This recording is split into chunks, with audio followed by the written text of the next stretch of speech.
Poptropica is an online browser game that has defined many people's lives, mine included, and that has inspired me to create a Poptropica Iceberg, and I guarantee that if you're a fan of Poptropica, there will be bits of trivia that even you don't know. And also make sure to subscribe, it helps a lot, and with all that said, let's start the video. Layer 1 Intro. Old Islands removed. In 2020, Poptropica made the decision to remove the old islands. This was due to the fact that Flash died and it was getting harder and harder to maintain Flash content. So they gave up altogether and deleted them. They are working on porting the old islands, but they are going at a slow pace, and I recommend using Flashpoint to relive your childhood in the meantime. Map. The map is the main hub for your Poptropica adventures because it is on the map that you select an island that you want to play. Then you play the island and have a fun time with the story and puzzles, until you finish and move on to the next. Home Island. I may have just said that the map was your main Poptropica hub, but I guess I was wrong, because this is the place you spawn into when logging into Poptropica. And in it you can talk to NPCs, buy clothes in the shop, and even get pets. Think Noodles. Think Noodles is an incredibly popular figure in the Poptropica community. In his prime, he would upload walkthroughs for the game, and since most people playing would get stuck in the game, he was there to help. He even had a Road to Captain Think Noodle series, where he would play the islands blind, and then he would use that knowledge to make the full walkthrough. Nowadays, he mostly does Roblox and horror game content, and he has largely stopped making Poptropica content. However, he still follows the official Poptropica Twitter, and he even occasionally chats with them, but he doesn't play in the newest islands. But whenever he talks about the history of his channel, he always credits Poptropica and Club Penguin for getting him to where he is today. Jeff Kinney. Jeff Kinney was one of the primary creators of Poptropica, and yes, he is the same Jeff Kinney who created the Diary of a Wimpy Kid series. He had a pretty big hand in the creation of the game, however he doesn't work on the game anymore. Layer 2 Intro. Common Rooms. Common Rooms were places located on almost every island, where you could walk inside and talk to other players. It was a nice break from the island, and it's the only multiplayer part of this MMO game. In these rooms, you could play games and have fun with other players. And in modern Poptropica, you can buy costumes from an NPC named Quippy. Nowadays, no one is in the common rooms, likely due to the fact that Poptropica is losing popularity. Poptropica Steam. In 2022, after the backlash of removing the old islands, Poptropica announced that they would be bringing back 17 old islands in a brand new Steam release. However, this collection doesn't feature old islands, it features AS3 islands, which they themselves brand as new islands, and not old islands. Also, this game can't even go in full screen, which is weird, and the package costs $20. Overall, I would say buy it if you want more Poptropica, but if you want a free place with even more islands, including the actual old ones, then you'll like the next entry. Flashpoint. In 2020, Adobe Flash shut down, which was a detriment to many people's childhoods, since a lot of people grew up with Flash games. Thankfully, there were some dedicated people who created a Flash game preservation site where you can play all your childhood favorites.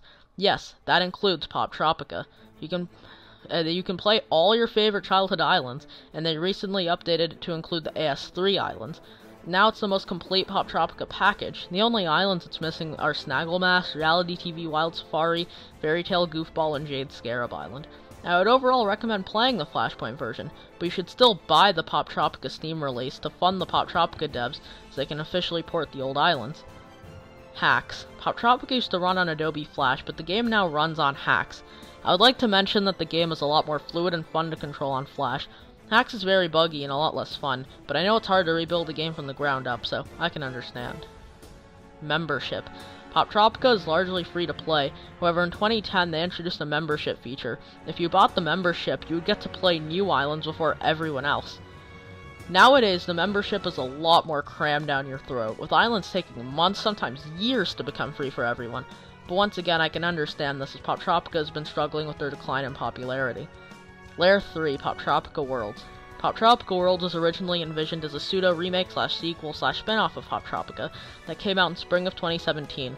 It was announced on January 2016. The game received only 4 islands, where the creators most likely realized that the original game was better and more marketable. Poptropica Worlds said goodbye in 2022 when the website's URL just led to the original game, and the mobile app was delisted, though the signs were showing, since Greek Sea Odyssey was the last island, that released in 2017. There were no new islands since then, and there were some game-breaking bugs which is never fixed.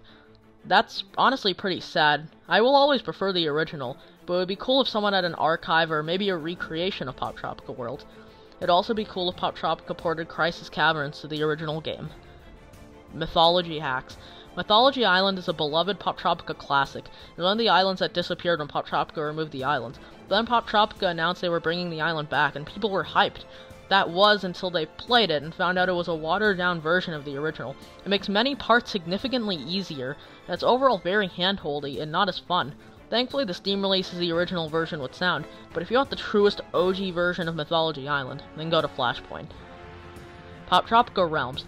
Poptropica Realms, which used to be known as Poptropica Land or Poptropica Labs, is a part of Poptropica that is essentially just Minecraft. You get materials and you build. That's about it.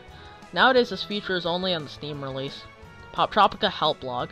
The Poptropica Help Blog is an online hub for Poptropica fans to talk to each other and post about things related to Poptropica. The site was started long ago by Slanted Fish on July 26, 2008. This site was the biggest Poptropica hangout forum, and it's still active to this very day. Poptropica Phones. Poptropica has had a few islands where you can get a smartphone. This has happened on 2 islands, the first being the Booty, where you can only call people. And fun fact, you can call certain numbers to get items. You can call 1225 to get a Santa hat and bag. You can call 1337 to get Ned Noodlehead's costume mixed with a bit of the nerd costume. You can call 411 to get a brain hat. You can call 911 to get a police outfit.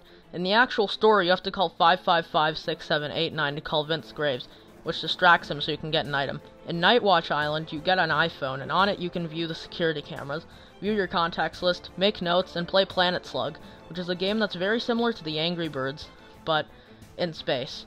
And coincidentally, Angry Birds also had a game in space. Layer 4.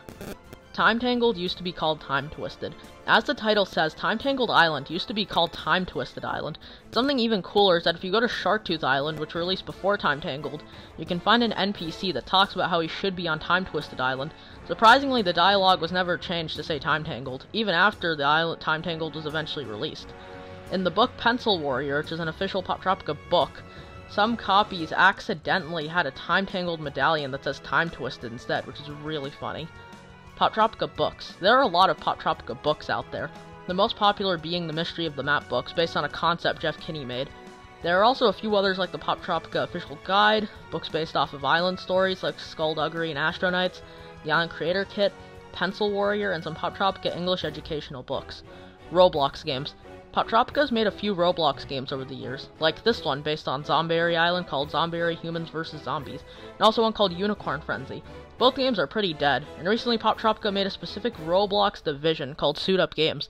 They made a game called City Slam Survival, and City Slam Survival, unlike the previous two, is completely detached from the Poptropica brand, except for the fact that you can enter a code to get a Dr. Hare cubic pet. 3 mystical weapon origins. In Astronauts Island, there are 3 mystical weapons, and each of them have an origin story as to how they were found. Many players don't know about this. For instance, the Force Shield was found in a deep chasm by Bristol the Miner, the Laser Lance was wielded by Sir Pugilist, and the Ice Arrow was crafted by Rhyme the Wizard. These origin stories are pretty cool, but how many people care to read at this part? Amelias Room. In Poptropica, there's a side quest where you have to get Amelia's cargo from Survival Island. After you get the cargo, you can see Amelia's full room.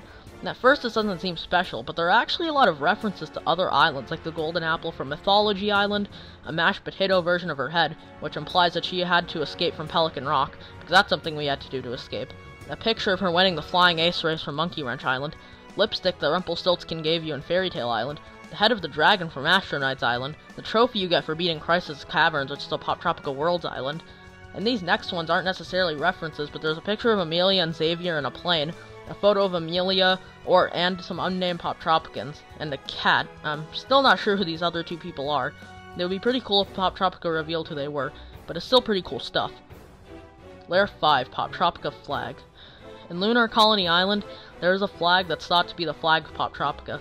Something that's interesting is that the American flag is 50 stars for each state, and the Poptropica flag is 28 stars, which is the exact number of islands Poptropica had before this island was released. Overall, this is pretty cool. Adventure Pig. Story Arc Media, the current company who made Poptropica, made another game called Adventure Pig, which is a game you can get on your phone where you try getting a pig to land on the platform. The game uses a lot of Poptropica music and sound effects. The music that plays in the levels is the Poptropica farm theme. The title screen theme is the Home Island Pet Barn theme.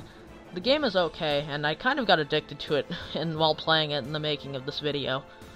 Poptropica Stickers. Poptropica released stickers that you can use on iMessage and send to people. It's really cool, and the stickers cover a range of characters and other stuff from Poptropica. Poptropica Jr. Poptropica Jr. is a game made by the Poptropica devs intended for much younger audiences, where you can play dress-up games with the Poptropica characters. You can also color in pictures of Poptropica characters. It gets pretty boring after a bit, and I don't know how long it would entertain even younger viewers, but it's still interesting that this even exists. Poptropica English. Poptropica English is another Poptropica game that's intended for much younger audiences, though not as young as Poptropica Jr., but still not the same age range as the original game. In the game, you can go to 6 islands, which include Future Island, Space Island, Film Studio Island, Family Island, Tropical Island, and Ice Island, most of which feel like knockoffs of actual islands in Poptropica. Most of the gameplay involves fetch quests and repetitive mini-games. They also made books based on Poptropica English. Layer 6. Joe Putty visited Superpower Island. In Superpower Island, if you look under the stairs of the subway area, you'll find text reading "Joe was here" written on the walls. This makes sense, considering Joe Putty's home island, Zomberry Island, has a lot of subway stations to it, and it makes sense, and it's a really cool detail that really connects the Poptropica universe together. Quippy. In the Hacks version of Poptropica, in nearly every common room you can find an NPC in the common rooms named Quippy, who sells you clothes that relate to the island you're on. 2 of the items you can buy for credits, and the other 2 can only be bought if you're a Poptropica member. The second and third parts of the episodic islands don't have Quippy in the common rooms, and islands without common rooms like Mission Atlantis don't have Quippy in them, though surprisingly Quippy is in Survival Island, despite there being no common room on Survival Island. Secret items. Certain islands have exclusive items that aren't required to progress the plot, but they're cool to pick up. The first one is on early Poptropica Island, where you have to click on a window on a certain green building to get the hypnotic costume, and the second secret costume is in Tangled Island, and to get to it you have to go to Leo's workshop, give Da Vinci his notebook, and as a reward he will give you the glider item. Then you have to go to the Viking time period, and then you have to glide on this rock, and then you'll end up on a far off place, and you can get the Viking suit. You can even see the suit before getting it if you jump here, which is great, because I can just imagine someone jumping here, seeing a cool outfit, and saying it's probably just a background detail, then for fun seeing if they can get it, and then they become shocked when they get it. Mini-quests. Poptropica has a few mini-quests which you can buy at the shop. These include Legendary Swords, Dr. Hare's Secret Lab, Blimp Adventure, Haunted House, and Earth Day. These mini-quests are pretty cool, and they're all fun in their own ways, and Poptropica eventually made Legendary Swords an island with the map icon, though they still made it end on a cliffhanger. Customizable Silhouettes. In Tangled Island, there is a building where you see people inside, and most people dismiss this, but if you want to, you can customize off these silhouettes. It's a pretty cool feature that I didn't know existed. Layer 7. Paint Palette Watch. There's a scrapped item from Counterfeit Island called the Paint Palette Watch. Not much is known about this item, and it's unknown what its role in the game would have been, but the file for the item is still in the code of Poptropica. Rabot and Rumpelstiltskin in Jade Scarab Island. In Jade Scarab Island, you have to use a bird to fly around the desert to find missing equipment, but if you wander off enough, you can see Rumpelstiltskin, which makes sense. After the ending of Fairy Tale Island, he can go anywhere in Poptropica without anyone stopping him. And if you wander off further, you can find Dr. Hare's rabbit. This also makes sense, because we can assume after being defeated he crashed on Jade Scarab Island, or at least his rabbit landed here. Dr. Hare himself might have landed in Supervillain Island. I'm pretty happy that these exist, because it shows the developers still care about the lore at least a little bit. Jess and Mary's Bakery. In Superpower Island, one of the posters in the subway is advertising Jess and Mary's Bakery. This is a reference to Jess Brailer, who worked on the game, and his wife Mary. They couldn't find out if they had a bakery in real life. Fan games. Believe it or not, Poptropica has a few fan games. These include Bloody Shrinkray, which is a horror version of the real Poptropica Island, Shrinkray Island, and the Poptropica Dating Sim, in which you can date a few of Poptropica's villains. Unfortunately, the current villain stories are unfinished, and they only have a few villains, those being Binary Bard, Octavian, and Ringmaster Raven. If the person who made this game is watching, please go back and finish it. Dr. Spyglass used to work at Pays. In the bonus quest of Lunar Colony Island, you have to decode messages, but in the background you can see a card that contains a familiar face. That's right, it's Dr. Spyglass from Spy Island. We don't see him in the island, so we can confirm that he used to work at Pace before specializing in spy gear. Layer 8. El Mustachio Grande and Supervillain Island. So everyone knows that the main villains in Supervillain Island are Dr. Hare, Binary Bard, Black Widow, Captain Crawfish, and Zeus. But what if I told you El Mustachio Grande from Wild West Island was going to be one of them? Here's the proof. Number 1. One of the pop quizzes from back in the day, you had to choose your favorite Poptropica villains. and El Mustachio Grande is one of the options, which feels odd since he's one of the less popular Poptropica villains, but you might say it's not good enough as evidence. But here's a daily pop from back when Supervillain Island was in development. It seems to be a robot, which combines elements of previous villains, and I'm kind of sad that this didn't make it in the game, because it looks like a fun boss fight. But anyway, you can see that this robot combines elements of previous villains. Notice how they have El Mustachio's mustache and a sombrero, so I think that proves that El Mustachio is going to have a bigger role in Supervillain Island. But hey, at least he got to be in the jail cell for 2 seconds in the actual island. Not even Director D got that privilege. Poptropica DS games. Poptropica has 2 DS games, one on the original DS called Poptropica Adventures, where you explore astronauts, counterfeit superpower, and Mythology Island. Fortunately, these aren't ports of the website version of these islands. The game seems to make you do mini-games in every island. You have to collect artifacts to bring to a new museum island. The second game is called Poptropica Forgotten Islands, this one being on the 3DS. In this game, you explore new islands that don't have much substance, but at least there's new Poptropica lore. And honestly, the most fun part of this game is learning more about the Poptropica universe. Poptropica Cityscape. In 2009, a Poptropica developer named Nate Tufts showed art of an apartment building with a weird Poptropican at the front of the building, and a random grass monster on the top. The image's document is simply titled Cityscape. Some people theorize that this art is concept for okay, what am I saying? Some people think this art is concept art for Monster Carnival Island or a random unreleased island. Dr. Hare Wanted poster. Poptropica makes a comic series on hacks about 2 characters from the Mystery of the Map books, Oliver and George, being stranded in another dimension. There's a part where Oliver and George get arrested in a town filled with balloon animals, and on the wall of the prison you can see wanted posters for Dr. Hare and a never-before-seen villain named Pinhead Pete, which looks like a cool character. They should make Pinhead Pete a character in an actual island. Maybe they should make a balloon animal island or something. But overall, this is pretty cool continuity, and I would love to hear what Dr. Hare did to be wanted by the balloon animal. Balloon Boy is real. Speaking of balloons, it's speculated that Balloon Boy is based off of an actual incident in real life that happened on October 5th, 2009. It was October 15, 2009, where parents claimed that their kid was trapped in a balloon, but when authorities found the balloon, the kid wasn't inside. As it turns out, the kid was in the parents' attic, and the parents were eventually sent to jail for this stunt and had to pay $36,000. This all happened on October 15, 2009, and Counterfeit came out on January 4, 2010. So it's possible that the Balloon Boy in the island was inspired off of the story. But if Poptropica wasn't inspired by the story, then it would just be a pretty strange coincidence, but I'm like 90% sure they were inspired by the story. Interestingly, the parents in the real-life story have been pardoned by Governor Jared Polis on December 23, 2020. And that's the video. I hope you all had as much fun as I did. There were some topics I wanted to talk about that I couldn't, like the Dr. Hare Lego set, because it wouldn't fit on the iceberg. But anyway, yeah, that was the video. Make sure to like and subscribe. Check out my other videos. There are a lot more Poptropica videos on my channel, which you may enjoy.